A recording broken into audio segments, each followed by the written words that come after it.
Wir sind auf der Reise in die Schweiz und zwar soll es an den Lago Maggiore gehen. Es ist die erste Reise mit unserem neuen Wohnmobil.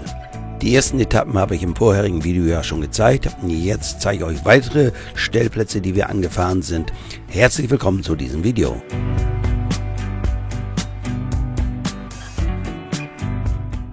Unsere letzte Station war ja im Saarland. Dort haben wir uns Regale einbauen lassen. Aber darüber berichte ich nochmal separat in einem speziellen Video. Am 18. September sind wir dann weitergefahren und zwar nur 75 Kilometer und zwar nach Hauenstein. Das ist in der Nähe von Pirmasens. Dort gibt es einen Stellplatz beim Schuhmuseum. Hauenstein ist ein kleiner Ort mit 8000 Einwohnern circa, bekannt durch die Schuhfertigung. Es gab hier mal mehr als 30 Schuhfabriken. Heute gibt es nur noch eine einzige hier. Dann gibt es hier auch eine sogenannte Schuhmeile, aber dazu später etwas mehr. Wir müssen jetzt etwas kreuz und quer durch die Stadt hier, um zum Stellplatz zu kommen. Es gibt Schilder, die auf das Schuhmuseum und auf den Stellplatz hinweisen. Aber unser Navi führt uns auch einwandfrei zum Stellplatz hin. Befindet sich auf der linken Seite. Hier schon hoch oder noch Da vorne. Da wo das Schuhmuseum steht. Hier auf der linken Seite, wo man den roten Schuh sieht, dort müssen wir rein. Hier ist die Zufahrt zum Stellplatz. Als wir ankamen, wussten wir nicht ganz genau, hier auf der rechten Seite ist das vielleicht schon der Stellplatz oder wo finden wir den. So haben wir erstmal hier rechts geparkt und uns die Geschichte angeschaut.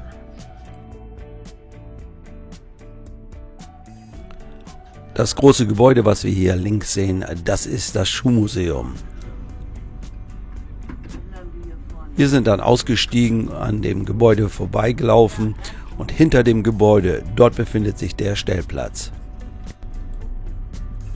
Was ich zu diesem Zeitpunkt noch nicht wusste, hier vorne, wo wir jetzt direkt drauf zufahren, dort ist der Eingang zum Schuhmuseum und dort muss man auch die Stellplatzgebühr bezahlen und dort bekommt man auch Informationen. Aber wir fahren jetzt hier erstmal auf den Stellplatz, haben vorher geschaut, ob noch was frei ist und das ist der Fall und so können wir uns hier jetzt hinstellen. Wir haben ja den 18. September, ist ein Montag. Sehr schönes Wetter, wie man wahrscheinlich auch sieht. Und da ist der Stellplatz gut besucht. Angegeben ist dieser Stellplatz mit 16 Parzellen. Und bis zu einer maximalen Länge von 10 Metern können hier Fahrzeuge hin. Wobei ich denke, dass teilweise das schon ein bisschen knapp dann wird. Nachdem wir eingeparkt haben, bin ich dann zur Anmeldung gegangen und habe die Stellplatzgebühr bezahlt. Der Platz, der kostet 10 Euro pro Übernachtung.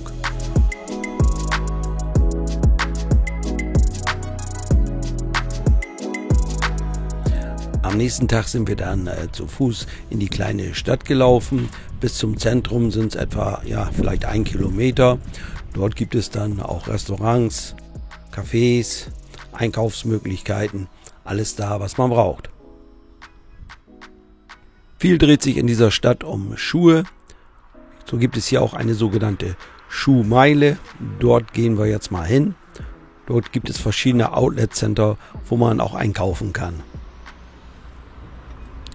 Wir haben eines der großen Schuhcenter besucht und waren drin. Hier findet man viele bekannte Marken, aber alles hat auch seinen Preis dort. 120 Euro für ein paar Sandalen. Naja, das ist schon ein stolzer Preis, finde ich, aber muss man heute vielleicht bezahlen.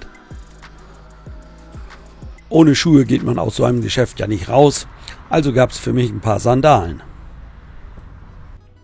Dann sind wir wieder zurückgelaufen, haben uns noch ein bisschen im Ort umgeschaut und haben festgestellt, es gibt auch einen Edeka-Laden, Supermarkt, der ist nur wenige 100 Meter vom Stellplatz entfernt.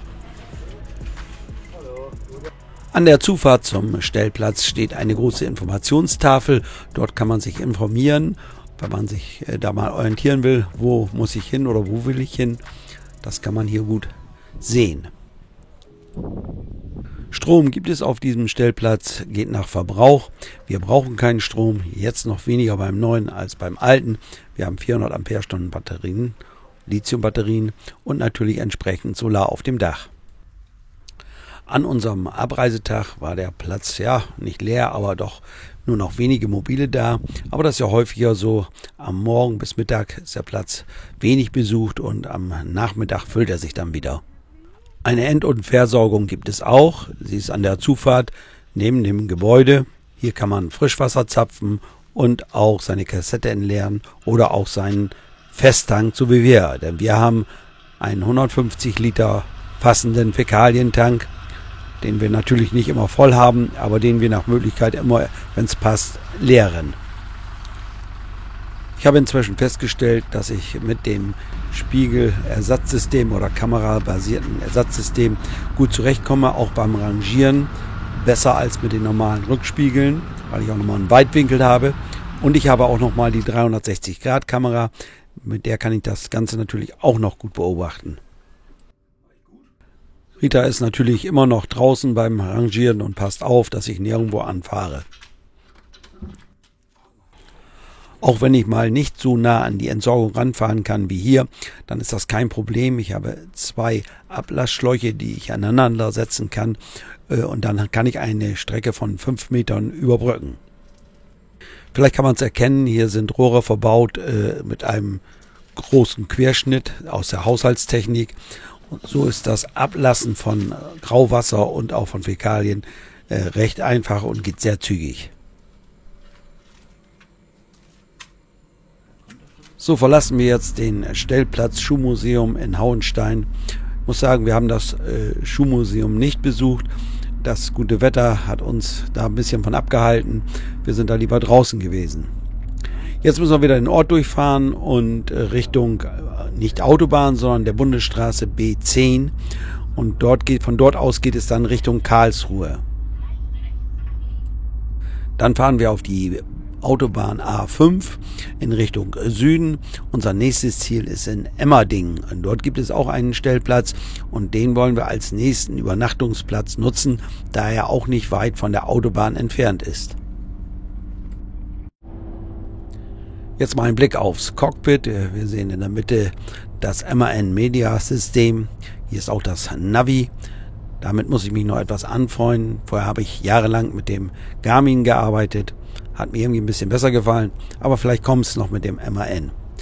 Gleichzeitig fahren wir, sieht man vielleicht rechts so ein bisschen noch mit dem Handy über Google Maps. Alle anderen wichtigen Daten kann ich im Tacho, im Display hier sehen. Nicht nur die Geschwindigkeit, auch den Abstand zum Vordermann, kann den Abstand-Regeltempomat einschalten. Ich sehe den aktuellen Dieselverbrauch, der im Durchschnitt im Moment bei 13,9 Liter liegt. Er geht dann weiter noch runter. Am Ende war er bei 13,5. Halte ich für eine sehr gute Leistung. Auch das Rückspiegelsystem, damit habe ich mich jetzt voll angefreundet. Also er gefällt mir sehr gut, kann ich gut mit umgehen. Und ich kann alles super erkennen. Auch der untere Bildschirm mit dem 360-Grad-Bild ist eine feine Sache. Man sieht immer, wie man in der Spur liegt. Und das ist eigentlich angenehm. Das Navi weist mich auch auf einige Dinge hin.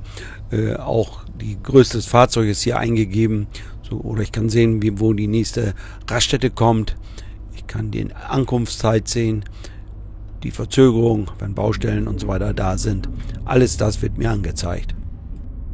So, zurück zu unserer Route. Ich glaube, ich habe am Anfang gesagt, Emmerdingen wollen wir hin. Das heißt aber Emmendingen. Das heißt, lese ich jetzt hier gerade auf dem Schild. Auch dieser Stellplatz ist nicht weit entfernt von der Autobahn, circa 5 Kilometer. Die Stadt liegt in Baden-Württemberg, etwa 14 Kilometer nördlich von Freiburg. Hier sieht man die Strecke von der Autobahn bis zum Stellplatz. Der Stellplatz liegt so ein bisschen am Rande der Stadt, ja, in so einem Freizeitgebiet, gibt glaube ich dort auch Sportanlage. Und wir fahren jetzt hier an den Parkplätzen vorbei und jetzt kommt gleich die Einfahrt zum Stellplatz. Sie ist auch ausgeschildert. Ich glaube, man sieht, das Wetter ist super schön. Wir haben den 20. September und Temperaturen wie im Hochsommer. Man sieht hier links Parkplätze, das ist aber nicht der Stellplatz. Wir müssen ein bisschen weiter und hier kommt so eine große betonierte Fläche und hier finden wir dann den Stellplatz. Ausreichend Platz, wie man sieht, auch für große Mobile geeignet. Wir kommen hier am frühen Nachmittag an. Mit uns steht noch ein weiteres Wohnmobil hier auf diesem Stellplatz. Am Abend hatte sich dann der Platz gefüllt mit weiteren, ich glaube 5 Stück. Insgesamt waren wir, glaube ich, 6 Mobile hier auf dem Platz. Das muss ich nur erwähnen, hier stand auch ein Wohnwagen mit auf dem Platz. Das scheint auch kein Problem zu sein hier. Der Platz ist umgeben von viel Grün, also wer einen Hund hat, der hat hier viele Möglichkeiten. Man sieht so schon viele Rasenflächen und viel Freilauf für den Hund hier. Nicht weit entfernt vom Stellplatz gibt es einen kleinen Fluss, der heißt Els. Dort kann man gut mit dem Fahrrad fahren und da haben wir uns dann auf den Weg gemacht, um uns noch ein bisschen Bewegung zu verschaffen und fahren jetzt zu diesem kleinen Fluss. In die Stadt sind wir nicht gefahren, allerdings weiß ich, nur wenige 100 Meter entfernt gibt es eine Einkaufsmöglichkeit. Jetzt sind wir an dem kleinen Fluss, da geht ein Fahrradweg entlang. Einige Kilometer sind wir jedenfalls gefahren. Wir haben natürlich hier einige Geocache eingesammelt. Das ist ja immer das Schöne beim Geocachen, man hat immer ein Ziel und ja, und die Bewegung kommt natürlich dazu. Das ist ja, wenn man da einige Stunden gefahren ist, immer ganz gut, wenn man dann sich nochmal ein bisschen bewegt. Und wenn wir dann so 1-2 Stunden unterwegs waren, dann reicht es uns. Dann geht es wieder zurück zum Stellplatz. Jetzt zurück zum Stellplatz. Wir haben vorne den Parkscheinautomaten und eine Hinweistafel, was hier erlaubt ist und was nicht. Steht zum Beispiel durchgestrichen ein Wohnwagen. Aber wie gesagt, ich hatte gesagt, gestanden hat dort in der Nacht einer. Der Platz kostet 10 €, hat eine End- und Versorgung, die sehen wir jetzt hier. Mit einem Bodeneinlass, Kassette kann man ausschütten, kostet aber zusätzliches Geld. Auch das Frischwasser kostet extra. Es gibt hier auf dem Platz viele Krähen, die viel Krach machen am Tage. In der Nacht war es aber sehr ruhig hier auf dem Platz. So, für uns ging es dann am nächsten Morgen weiter und zwar in Richtung Schweiz. Wir haben uns einen Stellplatz ausgesucht in der Schweiz, der vor dem Gotthardtunnel liegt, damit wir schnellstmöglich am nächsten Morgen dann vor dem Tunnel sind, beziehungsweise wenn dort ein Stau ist, dass wir frühzeitig dort sind. Jetzt kommt ein wichtiger Punkt, und zwar müssen wir ja in der Schweiz eine sogenannte Schwerlastabgabe bezahlen. Dazu habe ich mir die kostenlose App dieses Unternehmens runtergeladen und bezahle das dort drüber. Die App nennt sich VIA und man kann sie auch nutzen, wenn man unter 3,5 Tonnen ist. Dann kann man auch da die Abgabe oder die Vignetten bezahlen über diese App. Man muss dazu einige Daten eingeben, Kennzeichen, natürlich Name und so weiter, Anschrift und Bankverbindung muss man angeben, wo das Ganze abgebucht werden soll. Ich habe jetzt 2 Fahrzeuge drin. Das hat sich dadurch ergeben, dass ich gedacht habe, ich muss neu das Fahrzeug eingeben, aber das wäre nicht erforderlich gewesen. Ich nehme das Kennzeichen ja mit und irgendeine Schadstoffklasse habe ich nicht gefunden und nicht gesehen. Also kann ich mit dem alten Kennzeichen beziehungsweise mit dem neuen damit das Ganze regeln. Ich habe ein 10-Tage-Ticket gewählt.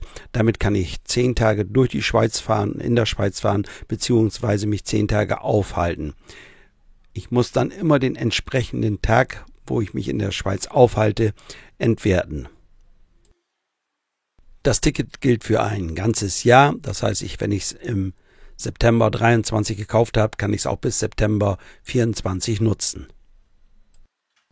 Mit der Geschichte unter 3,5 Tonnen habe ich mich nicht beschäftigt, aber ich habe gelesen, das soll auch funktionieren für alle, die jetzt ein kleineres Mobil haben, unter 3,5 Tonnen. Das Ganze einzurichten mit der App war einfach und schnell gemacht. Leider hatte sich das Wetter verschlechtert, aber gut, trocken war es zumindest. Wir haben jetzt die Grenze zur Schweiz erreicht. Wer also noch keine Vignette oder Schwerlastabgabeticket hat, der kann das jetzt hier an der Grenze noch erledigen. Ich hatte noch in Deutschland getankt, denn der Diesel ist in der Schweiz teuer. Ich habe gesehen, umgerechnet zwischen 2,30 €, 2,50 €, teilweise noch höher. Unsere Strecke ist heute 240 Kilometer circa und wir haben uns einen Stellplatz kurz vor dem Gotthardtunnel ausgesucht. Der Stellplatz nennt sich An der Reuss. Der ist relativ neu, gibt es glaube ich 2 Jahre und wir kennen ihn nicht. Wir fahren jetzt auf der A2. Es geht vorbei am Vierwaldstätter See, immer Richtung Gotthardtunnel. Wir nutzen dann die Abfahrt Emsteg. Dort müssen wir dann runter von dieser A2 auf die Gotthardstraße. Das sind etwa 10 Kilometer, die wir auf der Gotthardstraße fahren müssen, um zum Stellplatz zu kommen. Die Gotthardstraße ist teilweise schmal. Wenn einem da größere Fahrzeuge entgegenkommen, kann es schon mal ein bisschen eng werden. In der Vergangenheit gab es ja nicht so sehr viel Stellplätze in der Schweiz. Das hat sich jetzt so ein bisschen geändert. Es gibt jetzt eine Internetseite mit Wohnmobilstellplätze in der Schweiz. Dort findet man Plätze. Vielleicht gibt es dazu auch eine App, das weiß ich jetzt nicht genau. Ich habe nur diese Plätze oder diesen Platz, den wir jetzt anfahren, auch dort gefunden. Jetzt haben wir den Platz gleich erreicht. Wir sehen hier auf der rechten Seite schon das blaue Schild mit dem Hinweis auf den Stellplatz. Ich hatte mir, wie ich das häufiger mache, den Platz bei Google Maps angeschaut, ob überhaupt ausreichend Platz ist. In einer App habe ich gelesen, dass ja bis zu 8 Meter Länge dort Fahrzeuge hinpassen. Jetzt werden wir es mal versuchen, ob wir auch dort einen Platz finden. Wir erreichen den Platz am frühen Nachmittag. Das ist meistens vom Vorteil, dann gibt es immer noch freie Plätze. Ich habe in einer App einige Kommentare gelesen, die waren alle positiv. Deshalb gehe ich davon aus, dass das alles hier so ordentlich ist, wie man es erwartet. Wir haben erstmal unser Fahrzeug abgestellt, wie wir es meistens machen, und uns orientiert. Dauert nicht lange, da kommt jemand und begrüßt uns. Wie sich schnell herausstellte, ist das der Betreiber und der kennt auch noch den Hako. Das hat uns natürlich besonders gefreut. Der Betreiber heißt Rudi und ist selber auch Wohnmobilist, fährt also auch Wohnmobil und kennt viele unserer Videos. Angenehme Stimme hat er. Ja, ja. Hallo, sag uns eben schnell deinen Namen. Rudi. Rudi heißt du? Jawohl. Ja, Rudi, du betreibst hier den Stellplatz. Schon länger? Seit Corona. Ah ja, Die Geschichte ist ja, Corona kam und ich bin der Zeltvermieter. ach so. Keine Arbeit. Ah. Und da habe ich den Platz gemacht. Ja, interessant. Erst 4 Plätze, Ja. und jetzt 25 Plätze. Okay. Und weil es halt eine Nord-Süd-Achse ist, mit Erfolg. Ja. Haben Schön, immer das gute freut mich. Leute da Ja. und ist lässig. Alles klar, danke Ja, dir. Bitte. Ja, es ist einfach. Wir haben uns dann weit vorne hingestellt. Der Platz ist nicht ganz gerade, etwas schräg, aber das macht uns nichts. Und daneben läuft der Fluss Reuss. Der ist nicht gerade leise, den hört man ordentlich rauschen. Wer sowas nicht mag, der darf hier nicht herfahren. Der Platz hat eine End- und Versorgung, die ist ganz hinten am Ende des Platzes, hat auch Strom. Der Platz kostet 15 €, Strom ist dann aber extra. Strom haben wir nicht genommen, deshalb weiß ich den Preis nicht. Dieser Stellplatz ist in erster Linie ein Durchgangsplatz, also ein Etappenplatz für viele, die Richtung Süden fahren oder auch wieder zurückkommen.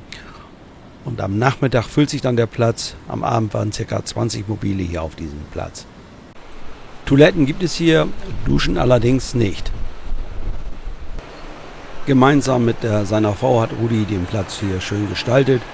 Es ist nicht nur ein reiner Übernachtungsplatz, man kann natürlich hier auch einige Tage bleiben, denn es besteht die Möglichkeit hier Wanderungen zu unternehmen. Man kann direkt vom Stellplatz aus starten zu einer kleinen Wanderung, und zwar hier am Fluss Reuss entlang. Das ist kein schwieriger Weg, das ist einfach zu gehen. Wenn man sich nur die Füße vertreten möchte, vor dem Abendessen ist das eine gute Geschichte. Am Abend habe ich dann die schnelle Küche aufgebaut und der Fisch wurde dann draußen gebraten. In der Nacht hat es ganz ordentlich geregnet und der Wasserstand im Fluss ist stark gestiegen. Wir haben trotz des lauten Rauschens gut geschlafen hier. Also es stört mich weniger so ein Fluss als laute Bässe von einer Musikanlage. Es regnete jetzt am Morgen immer noch stark. Es gab immer wieder starke Regenschauer. Aber wir mussten ja weiter, und zwar in Richtung Gotthardtunnel. Unser Ziel ist ja der Lago Maggiore. Und so sind wir am Morgen des 22. September, ein Freitag, Richtung Gotthardtunnel gestartet. Der Gotthardtunnel war ja zeitweise gesperrt aufgrund eines Schadens an der Tunneldecke. Jetzt ist er wieder teilweise geöffnet. Es entstehen aber immer wieder Staus. Deshalb rechnen wir auch damit, dass wir Wartezeiten in Kauf nehmen müssen. Wir haben allerdings bis zu unserem Ziel nur noch 100 Kilometer. Wir fahren jetzt hier auf der Gotthardstraße. Hier ist sie etwas breiter und besser zu fahren. Wenn man also aus Richtung Süden kommt und den Stellplatz anfährt, ist es etwas einfacher. Das soll es mal wieder gewesen sein. Im nächsten Video werde ich dann berichten, wie wir den Lago Maggiore erreicht haben, welchen Campingplatz wir dort genutzt haben und was wir alles so erlebt haben. Ich sage mal wieder herzlichen Dank fürs Zuschauen und bye bye, bis zum nächsten Mal.